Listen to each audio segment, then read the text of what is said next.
read completely through, only parts. 1872, giant cities of Bashan. Do you know, notice he calls it the giant cities. Now you could call New York City a giant city. Or you could call a giant city if the structures in the city are giant or gigantic.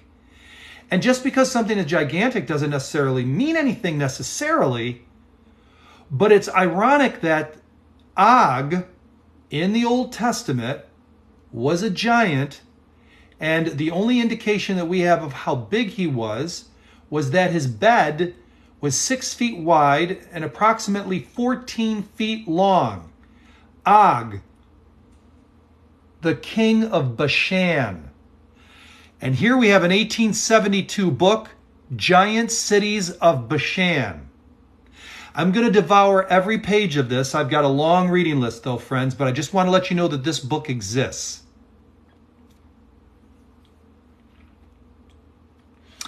And so, let's talk about, first off, let me just show you a few things. We just did a video on this. This is horsetail. And horsetails in our neck of the woods in New York, they grow about 30 inches, okay? In the fossil record, again, evolution, it's in the fossil record, it's millions and millions of years old. In the fossil record, according to creationists, it's 4,500 years old. I know that seems like a very short period of time. So this right here is what they call a calamite. It is in the same family as the horsetail. The difference is that the horsetail doesn't get too big these days, or does it? I'll talk about that in just a second. But this calamite, and by the way, this is coal, so that means that this is anywhere between 40 million to 300 million years old if you use the evolutionary reckoning of time. From a creationist standpoint, this was formed in the worldwide flood 4,500 years ago under the most extraordinary conditions that we have yet to see duplicated, except for smaller versions of that epic, apocalyptic cross-section of many, many geological processes going on at the same time, like Mount St. Helens. And that was just one. So anyway, these grow up to 100 feet tall, 36 inches wide. They're called calamites. They are essentially horsetails. Horsetails are not that big, but when my wife and I, in the video, you'll see on our channel, my wife went to Peru and discovered 9-foot tall horsetails. And she actually handles them. Her hand is in the video, touching them, 9 feet tall. And then there's this iconic picture that it's a picture that's been around for a while, I guess. It shows a gentleman standing in Chile, the country, that's just below Peru, and he's standing next to horsetails that are 16 feet tall. So what that tells us is under the right conditions, and that's what we're going to talk about in just a second, under the right conditions, giantism, or the genetic makeup of things, may still have the capability of growing large. Now, that privilege, that genetic potential has not really been tapped into because a lot of things changed right after the worldwide flood, drastically. So much so that people that lived to be 900 years, within 2 generations, on the 3rd generation after the flood, they're looking at 200-year lifespans. I mean, it went from 900 to 400, 400, 200, 200, then 175, 205, 130, 120. Thank you, Cindy. Thanks for the TikTok coins.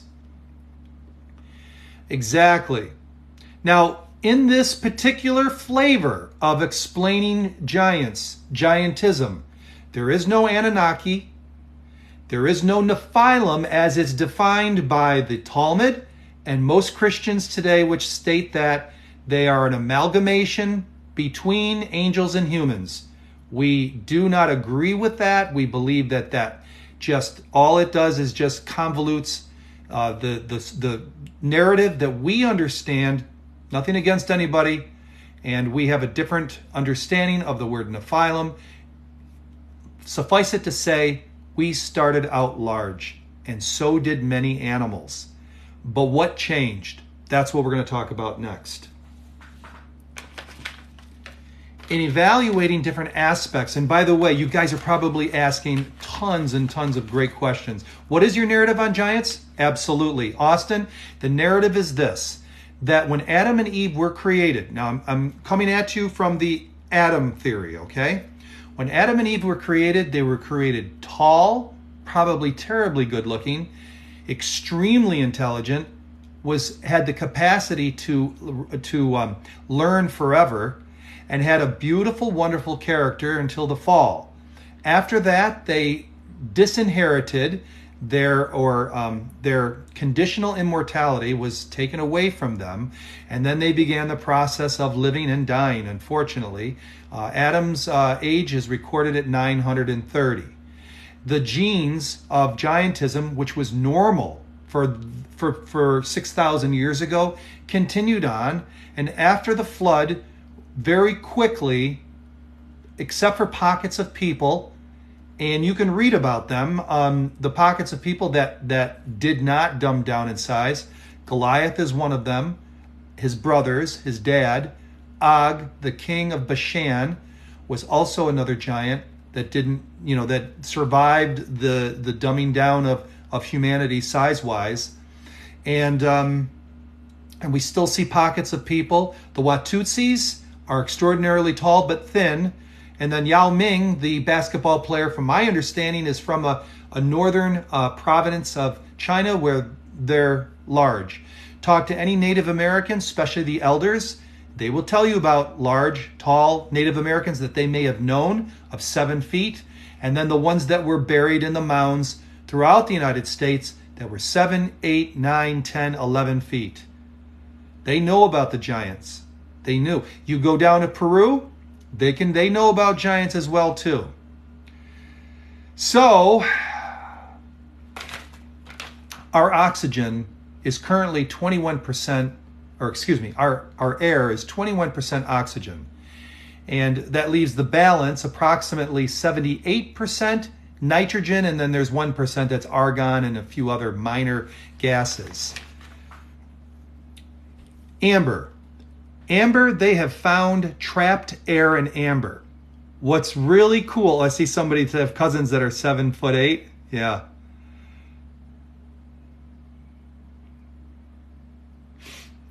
(6'9". That's cool.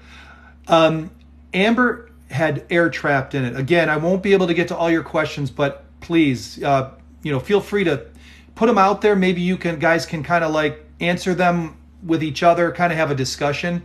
Amber had air bubble trapped in it. So what's significant about that? According to evolution, amber is approximately 60 million years old. It is fossilized tree sap. Both the creationists and the evolutionists can both agree. What they disagree on is the age. Evolutionists will say that this is 4,500 years, that it escaped the worldwide flood, and it was formed as a result of that. Evolutionists, again, will tell you it's 60 million years old. Both are interested in what's inside amber and when there's a bubble. Well, Popular Science magazine, May 1988, and the article in here talks about, sorry, I didn't have the page marked. I think it's towards the end here. If not, I'll find it for you. In here, oh, I'm sorry. No. It's not in that one. It's this one right here. Time magazine, page 82. I'm going to show it to you. I don't want to tell you. I want to show it to you. Now, this is evolutionary information. There's the article right there on amber, and I'm going to read you a quick thing on it. It said that what they found, they placed the amber inside a vacuum chamber and cracked it, and let the ancient air escape, they found that it was 32% oxygen. 32% compared with 21% in the modern atmosphere. Folks, that additional oxygen gave the ability of insects to be able to grow large. And it also fed mammals and us the ability to grow large. That was one reason. The other reason is hyperbaric. Thank you very much, TM, for the TikTok love. Appreciate the hearts. Hyperbaric. They, within the scientific community, but especially creation scientists, suggest that the barometric pressure on Earth was 2 to 3 atmospheres, not the one that we see today. Thanks, Mim. What does that mean? Let me show you a diagram that I pieced together, and this is going to help explain the environment. You didn't think you were going to crack a brain cell here today, did you? You thought, oh, let's go on and just watch and talk about, well, depending on if you agree with me or not, see how funny he is and what kind of crazy thoughts that he's going to be espousing. Now understand that before the flood, there was water around the earth. They believe that that water, not only did it protect people from bad rays hitting the United States, hitting the world. Here's the earth. I'm going to try to hold it as still as possible. You see the cosmic rays right there? You see the, so you got cosmic rays, you've got gamma rays, you've got X-rays, you've got ultraviolet or UVB rays hitting the earth and bouncing off of it because of this atmospheric, whatever it was, whether it was frozen or whether it was just something held in place that was water vapor-like. There's two theories. But Genesis does say that when God created the water, or when he melted it, he separated it. Half of it stayed here, half of it went up in the atmosphere. So that protective layer was there. Also, you can see in here that carbon dioxide was higher in the pre-flood world. Today it's 0.035%. Back then it was 0.2%. Plants love it. If you infuse carbon dioxide into their roots, they will love you forever. Also, to understand that there was perfect soil back then. What does that mean? It means that all the soil that's been scrambled all over the place, thrown into the ocean, leached of all of its minerals. Salt, where do you think the salt came from? The salt came from a perfect mixture of trace elements and minerals in the soil. That's the reason why we have to go to the sea, extract it, put it in a bag, and sell those minerals back to those who discover how important they are and want to see their gardens flourish. Flowers or vegetables or fruit. And they'll buy this either volcanic rock, mineralized rock that's crushed, or they'll buy stuff that's extracted from the ocean. That's how it got there. And now we're extracting it out in order to make our soil better. So there's perfect soil. You've got all these bad rays being bounced off the Earth's atmosphere, and you've got oxygen that's 32% versus 21%, and possibly a hyperbaric situation where the Earth was 2 to 3 times, or the barometric pressure is 2 to 3 times. What is that? What happens when that's the case? When you've got a mild dose of elevated oxygen and you've got a higher barometric pressure going on, healing takes place faster. Health is exuded as a result of it. Apparently, giantism is sustained and life was extended for a long time. Imagine that. So those are some of the conditions that produce, and this is the jaw to Gigantopithecus. This part of the jaw it's right about here. All this part of the jaw is missing. Jaw would have been out to here.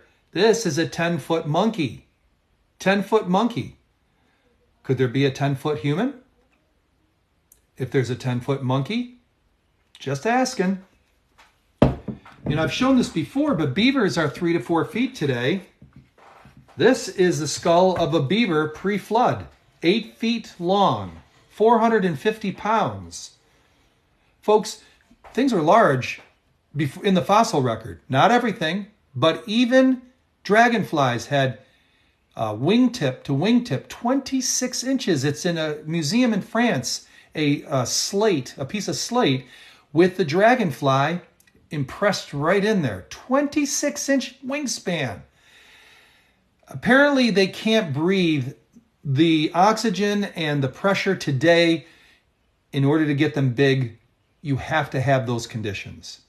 But as we saw with the horsetails, that you get down to the equator, and I'm thinking it's the sun that's doing this because it's not like a lush jungle-like experience where the 9-foot and 16-foot horsetails are that grow today. In the fossil record, they grew to be 100 feet tall and had trunks on them 36 inches wide. This is only about 6 inches wide. And this is heavy because it's coal. Here's a few other examples today, okay?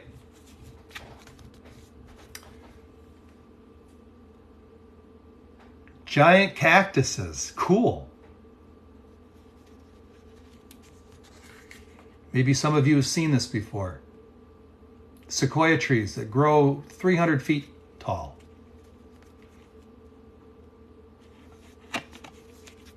That's a cedar tree, guys and gals. That's not a redwood, that's cedar. Cedar. Cedar doesn't get that big, does it? This right here is it's going to be hard to see, so I'm going to hold it nice and still. That right there, my friends, is a 28-foot corn stalk. 28 feet! 28-foot corn stalk.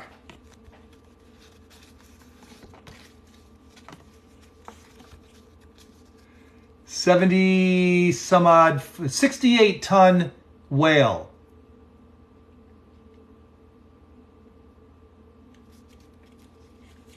Uh-oh, it's raining gold coins. Thank you. You see that manta ray? That's 14 feet wide. 14 feet wide. Thank you, TM, again. Appreciate it. 80 bug. Thank you. 14 feet wide. So things still can get kind of big. That is a 16-foot saw that they use to cut down those massive trees. 16 feet. Saw. I think that's it for our slideshow today. Hold that thought. Give you an idea of how big a giant is. I just like showing this off because it's fun. Because it's hard to perceive how big a person is when we don't have them here. Johan Peterson, 7'8". It's called the Icelandic giant. He weighed 359 pounds. This is his ring. Thank you, Sen. Appreciate it. Seniac Baya? Sorry. That's his ring. This is my ring finger. I'm 6'2". He's 7'8". So you get an idea that when something is larger, it's not just larger, taller. It's also wider. Girth, depth. You get the idea. Yep. There is someone who did not suffer medical conditions that was a genetic giant. One of them is in a movie called The Gladiator. Russell Crowe, 5'10" or whatever he is, was actually playing the role of Maximus, who was 8 feet tall. His foot was 1.5 normal Roman feet long. He could run as fast as a horse. He could eat 40 pounds of food and drink 6 gallons of wine. and he could jump over the backs of 6 horses lined up. He was the real deal genetic giant and strong. There was another one in 1850s. His name was Angus McGaskill. And Angus, he was 7'10". He had a wingspan of like 10 feet, which is unusual. 7'10", weighed 450 to 500 pounds, somewhere in there. And on a bet, thank you, TM. On a bet, he picked up a boat anchor that weighed 2,200 pounds and walked with it. 2,200 pounds, that's not an acromegaly giant, my friends, someone with medical condition. That is a genetic giant, which you don't hear too much about. Usually giantism, because of the disease of the pituitary gland, those are the ones that you see that are over 7.5, 8 feet tall. Usually that's the reason why they're like that. But to see a genetic giant, truly impressive, and it just shows you the human potential of what a larger person is able to do. That's why when we heard, when we were in Peru, that giant humans maybe, along with maybe technology, were alongside the Incas, or they preceded the Incas. Also Stonehenge and Baalbek, all of them with the oldest stones that are the largest stones, the most sophisticated and simple yet profound stones. You'll hear the legends of giants talked about by the indigenous people in their legends of who it was that came before them. Thanks again for the TikTok love. And don't say, I don't know what you're talking about, Darius. Afghan giant, it's a story. I don't know if there's any truth to it. It doesn't sound like it is. Look, there's no giants out there hiding somewhere. The giants of yesteryear, best to try to find evidences of it through footprints. If we find a bone or something. I know down I hear about in Rotuma in the Fiji Islands, there somebody confirmed it just last month that there is a cave or a grave with giant human artifacts in there, giant human bones, giant graves. There were giants on the earth in those days and even afterwards. So that's my take on giants. I hope you enjoyed it. We do have, if you go to YouTube, I'm going to do a YouTube thing right now. Some of you may have seen this. Maybe some of you haven't.